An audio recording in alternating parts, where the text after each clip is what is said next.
Samantala, sa Mortal World, dumating si Chen Pingan sa kanyang bahay at bamulong na magkakaroon ng mga tao mula sa God Pavilion upang tulungan ang Martial Reservoir sect mamaya at maaari niya na lang silang hayaan na tapusin ang kanyang misyon. Binati ng Wooden Sword si Chen Pingan na ikinagulat niya kung sino siya. Naisip niya na sinabi sa kanya ni Jiang Yukon na hanggat hindi siya naglalantad ng anumang impormasyon, maaari niyang gawin ang anumang gusto niya sa Bronze Sword at kailangan lang niyang hintayin na ibigay ni Chen Pingan ang Bronze Sword sa kanya.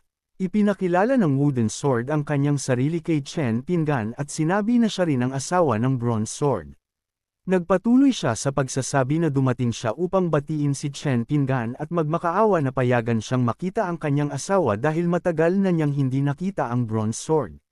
Nagulat si Chen Pingan nang malaman na may asawa ang Bronze Sword. Inilabas niya ang Bronze Sword at bamulong kung bakit hindi siya nasabihan. Nagmakaawa ang Bronze Sword kay Chen Pingan na maghintay. Naguluhan si Chen Pingan at sinabi sa Wooden Sword na tila ayaw makipagkita ng Bronze Sword sa kanya. Tiniyak ng Wooden Sword kay Chen Pingan at sinabi sa kanya na malalim ang kanyang relasyon sa Bronze Sword at tiyak na gusto siya nitong makita ngunit nahihiya lang. Tinanong niya ang Bronze Sword kung tama siya. Isang pumayag ang Bronze Sword. Sinabi ng Wooden Sword kay Chen Pingan na sila ng Bronze Sword ay magbabalik tanaw sa nakaraan at hindi siya guguluhin at pagkatapos ay nagpatuloy na mag-teleport. Bamulong si Chen Pingan na mukhang masaya ang Bronze Sword na makita muli ang Wooden Sword at naantig siya sa kanila. Samantala, isang sinag ng liwanag ang lumitaw na bumagsak sa Bronze Sword sa lupa. Ipinaalam ng Wooden Sword sa kanya na malinaw niya itong binalaan ngunit naglakas loob siyang pumasok sa kanyang sariling mundo kasama si Chopper at kailangan niyang turuan siya ng leksyon. Natakot ang Bronze Sword at hiniling sa Wooden Sword na pakinggan siya dahil may ibang tao sa ring ni Chen Pingan bukod kina Chopper at sa kanya.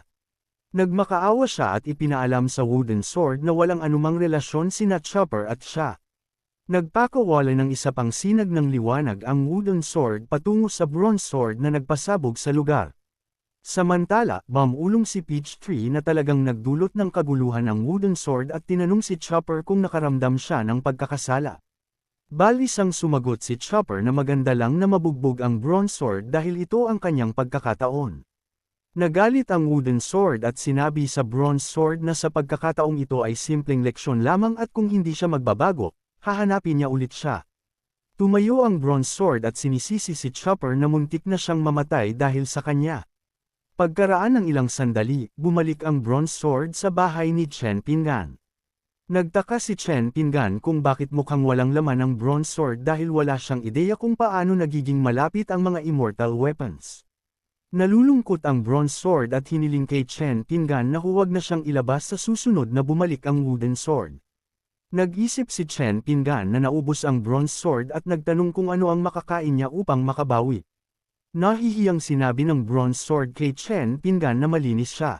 Sa Martial Reservoir sect sa God Realm, may isang lalaki na naghahanap sa mga tao ng Martial Reservoir sect. Tumakbo ang mga elder at humingi ng paumanhin sa lalaki sa hindi pagbati sa kanya. Sinabi ni Moong sa elder na hindi niya kailangan maging magalang at dumating siya upang talakayin ang isang bagay sa kanila. Humingi ang elder ng mga utos ni Moong. Sumagot si Moong na maayos lang na magpatuloy sila sa pag-uusap sa loob. Inanyayahan ng elder si Moong at ang kanyang grupo sa loob. Tinanong niya si Yongji kung may nagawa silang mali ang kanilang sekta dahil dumating sila sa panahon ng kanilang abalang oras. Tumawa si Yongshi at nagtaka kung ano ang sinasabi ng elder. Binanggit niya na naghanda ang dalawang eksperto ng isang bagay na hindi niya maaaring ilantad ngunit naruroon siya upang bigyan ng diskwento ang kanilang sekta sa hinaharap.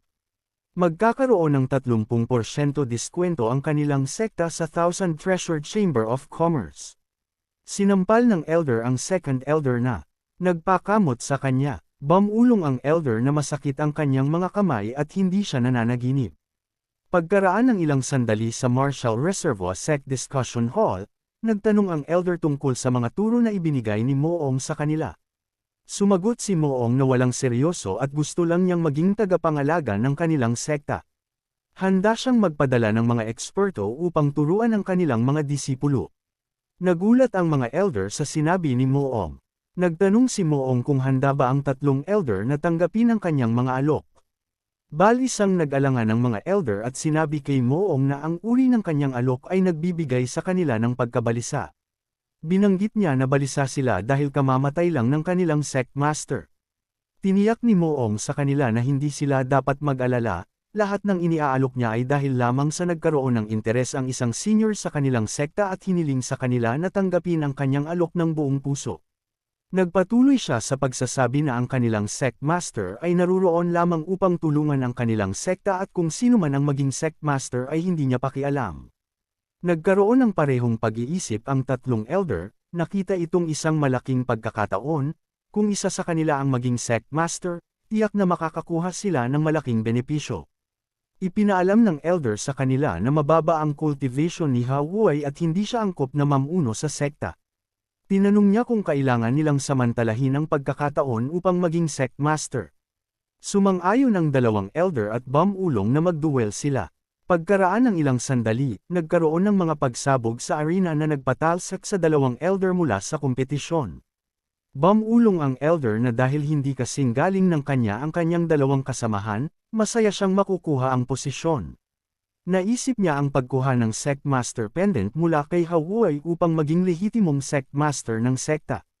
Sa tirahan ni Chen Pingan sa Mortal World, napansin ni Chen Pingan ang isang pagyanig sa kanyang ring at nakatanggap ng mensahe mula sa elder na nagsasaad na kailangan niyang mabilis na bumalik. Nagtaka siya kung ano ang biglaang balita at nagpa siya na pumunta at tingnan. Dumating si Chen Pingan sa God Realm at napansin na ang mga tao doon ay tila masunurin. Nagtanong siya tungkol sa kagyat na negosyo na kailangan ng elder na puntahan niya.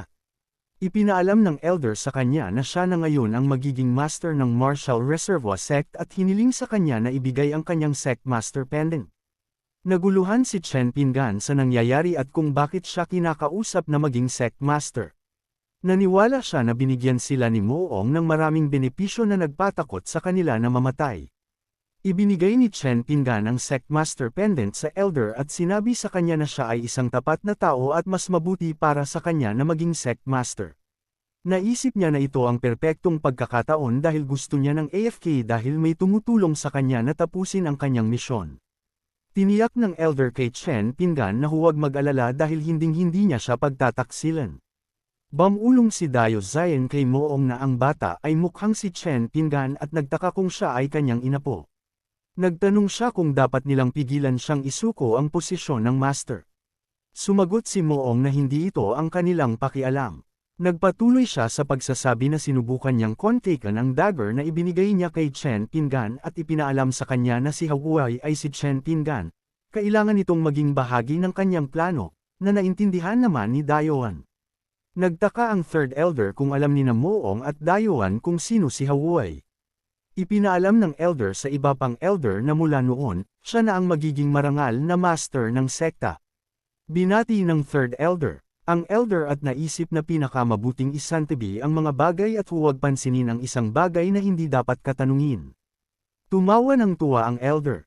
Pagkaraan ng ilang sandali sa Marshall Reservoir Sect habang nasa silid ng sect master, sumigaw ang isang lalaki na may problema. Tinawag ng isang lalaki ang elder at ipinaalam sa kanya na may nangyari sa sect master. Hiniling ng elder sa lalaki na ulitin ang sinabi niya. Nanginginig na ipinaalam ng lalaki sa elder na kada rating lang niya at nakita niya ang sect master sa kanyang upuan na may dugo na tumutulo mula sa kanyang bibig. Pumasok ang elder at nagulat sa patay na katawan ng sect master. Pagkaraan ng ilang sandali, ipinaalam ng elder sa iba pang elder na ito ang parehong lason na pumatay sa nakaraang sect master. Galit na Bumulong ang second elder na hindi niya inaasahan na ang dalawang god sovereigns ng kanilang sekta ay sapat na upang takutin ang mananalakay. Nagtaka siya kung ano ang gagawin nila kung magpatuloy ito at tinanong ang elder kung uupo na lang sila at maghihintay na mamatay. Ipinaalam ng elder sa kanya na sinabi na niya sa dalawang god sovereign experts. Gayunpaman, kumpara sa mananalakay, ang ikinababahala niya ay ang pagkamatay ng kanilang sect master na madaling tinanggap ng dalawang god sovereign experts. Nagtaka ang second elder kung ano ang ibig sabihin ng elder. Tinanong niya ang second elder kung sa tingin niya ay kakaiba na madaling ibinigay ni Hawaii ang sect master pendant. Binanggit din niya na nalaman niya na tila kilala ng dalawang eksperto si Hawaii, na nagdulot sa kanya upang maniwala na ang pagkamatay ng mga elder ay may kinalaman kay Hawaii. Sa God Pavilion Master's Resting Room, galit na galit si Moong na namatay ang bagong Marshall Reservoir Sect Master at tinanong kung isa sa kanilang mga tauhan ang pumatay sa kanya. Nagtaka siya kung ano ang nangyayari. Sumagot si Joya na kahit naging si Hao Wuchai at Sect Master si Chen Pinggan, hindi siya laging nasa sekta kaya hindi makahanap ng pagkakataon ang assassin na patayin siya.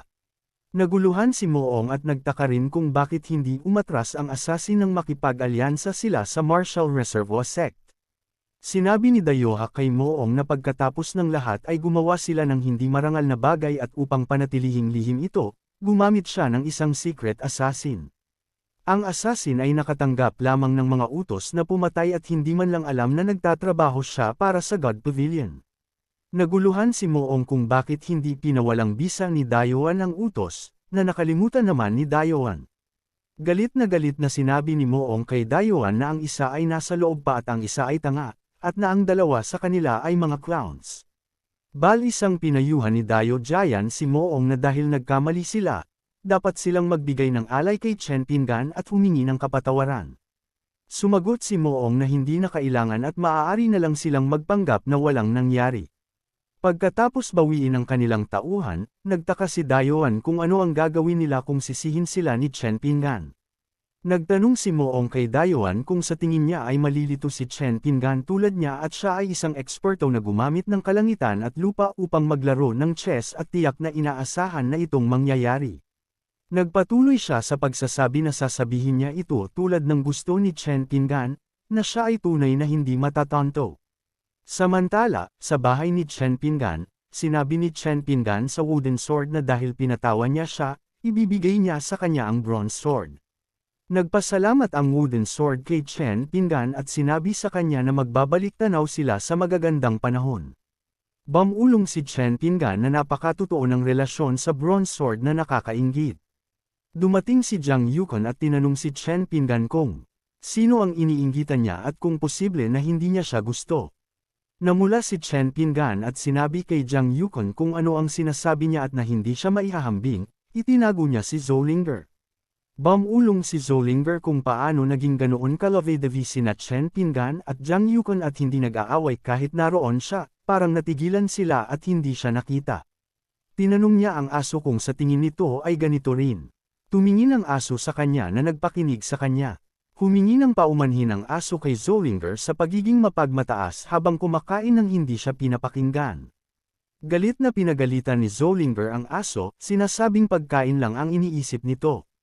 Samantala, nagpakawala ng sinag ng liwanag ang wooden sword at sinabi sa bronze sword na naglakas loob siyang patuloy na baliwalain ang kanyang mga babala. Naisip ng bronze sword na mamamatay siya dahil sa galit ng wooden sword. Nangatuwiran siya na may isa lamang paraan upang makumbinsi ang wooden sword na wala siyang relasyon kay Chopper. Nagkumpisal ang bronze sword sa wooden sword na gusto niya ito at nang una silang magkita, nabighani siya sa kanyang alindog at lakas. Namula ang wooden sword at sinabi sa kanya na maghintay at binalaan na kung patuloy siyang magsalita, sasaktan niya siya. Nagpatuloy ang bronze sword sa pagsasabi na isa lamang siyang regular na immortal weapon na hindi pa nakakakilala ng pag-ibig ngunit simula nang makilala niya ito, hindi na kailanman naging pareho ang kanyang mundo. Pinuri ang wooden sword at sinabi sa bronze sword na tumahimik. Ngumisi siya at sinabing henyo siya at kailangan lang niyang paniwalaan ang wooden sword na gusto niya ito para isipin nito na wala siyang relasyon kay Chopper. Sinabi ng bronze sword sa kanya na iniisip niya ito sa lahat ng oras at naniwala siyang kailangan niyang maging mas dramatiko upang paniwalaan siya ng wooden sword. Nagpatuloy siya sa pagsasabi sa wooden sword na in love siya sa kanya at naging sakit na walang lunas. Namula ang wooden sword at naisip na bagaman nag-e-exaggerate ang bronze sword, tila seryoso siya at nagtaka kung may nagawa siyang mali. Sinabi niya na sa ganoong karaming exaggeration, tiyak na nagsisinungaling siya at kinwestiyon kung paano magkakaroon ng mga armas na nagmamahalan na nagdudulot ng pinsala. Nagalit ang wooden sword at kinuyam ang kanyang kamao at sinuntok ang bronze sword, sinasabing mamatay siya. Samantala, tumawa si Phoenix at bumulong kung paano naging sinungaling ang bronze sword sa paggamit ng ganoong paraan para lokohin ang wooden sword. Sumagot si Peachtree at sinabi kay Phoenix na madaling magsinungaling ang mga lalaki. Tinanong niya si Phoenix kung hindi siya nagsinungaling sa kanya tulad ng Bronze Sword dahil hindi maayos ang kanyang ulo. Hindi sumang-ayon si Phoenix, pinagpapawisan, at sinabi kay Peachtree na hinding-hindi siya magsisinungaling at hindi siya nagsisinungaling nang sinabi niyang gusto niya ito. Lumingon si Peachtree at sinabi kay Phoenix na imposible itong paniwalaan sa ilang salita lang. Like, comment, share, and subscribe naman dyan mga ito. Maraming salamat po.